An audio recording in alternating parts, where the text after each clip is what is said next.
marka hore bismillahir rahmanir rahim alhamdulillah rabbil alamin arrahmanir rahim maliki yawmiddin iyyaka na'budu wa iyyaka nasta'in ihdinas siratal mustaqim siratal ladzina an'amta 'alayhim ghayril maghdubi 'alayhim waladdallin ayata quraanka aan ku furay waxaan horta baaq u dirayaa ilaahay dadkii dhintay ee Soomaalida iyo dawladda balaha ee u shahiiday deegaankooda ilaahay naxariis janna Allah ka waraabiyo ilaahay naxariisti janna Allah ka waraabiyo cadawgeena u soo wajahna Allah inaga qabto maaha waxaan dabayn la dagaalamaya maaha afar waa saddex gabigeedu gobol bay ahayd maaha dee afar kaliya waxaan la dagaalamaya meesha wax kale ku jira horta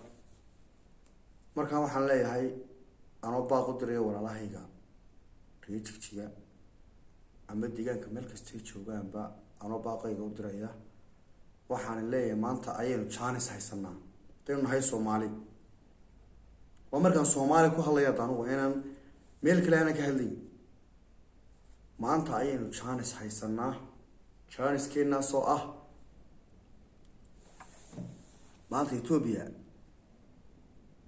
waan ognahay halka marayso maanta shidaalkii naga iskale Ethiopia maanta nabadgelyo in ma jirto iyadii baa farash kula jirta maskaxda farash kula jirta marka baaqaygan wuxuu idin leeyahay walaalayaal maanta ayaynu goosan karnaa maanta aynu xornimo qaadan karnaa maanta in Ethiopia ka goy karnaa isku filanayno shidaalkina haysanaa waa baaqaygan aan idin soo tiriyo weeyaan maanta ayaynu wax kasta haysanaa hadaynu Soomaalinay nin kastoo Soomaaliya meel kastoo joogtana waxaad ogaataa walaalahaaga ka jira xagga ka jira galbeed maalinka la soo gaaray aan lagu imanayo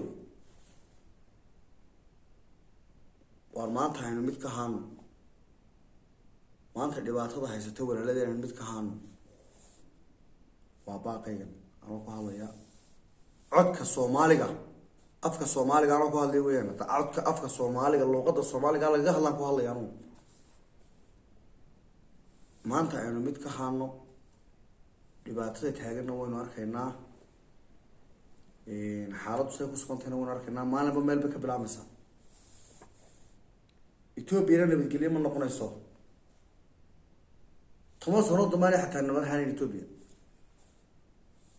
marka maanta wax nabad inaga jirna wax isku filan inaga jirna wax gooni inaga jirna bal fikirka waa la wadaagaa inaga fikirka ila wadaagayo halka maanta ku soo qor fikirada ninka ila wadaagayo barta ku soo qor maana bayna naga dhimanayse waxa yare ku soo weeraya ama ha afarta Tigray baa la socda oo waxa la socda balaayo dhan baa la socota ogaada taarto de afartahay gacantu horeysay soo afkilayd ma afar baymaka waxa ogto ciidani waxa ogto dawladii waxa ogto shacab halka joogo u baadhig lahayd waa maya maalin ba xagan baa laga leeyahay ka soo marka dadka ku dhintay halka waxaan taasi taamiyad la u dirayaa ilaahay ehelkii qaraabadii ay ka tageen ilaahay naxariista janna Allah ka waraabiyo ilaahayna ha naxariisto idikana Allah halkoodii wax yagii oo kala Allah idin soo galiyo waxaan iskaga tagayaa assalaamu calaykum waraxmatullaahi wabarakaatuh maanta aan isku filaano aan isku duubnaano maanta hadaynu Soomaali nahay aynu isku duubnaano walaalayaal waxaan idinka barayaa hal isku duubnaado hadaynu magaca Soomaaliga nahay wassalaamu calaykum ورحمة الله وبركاته.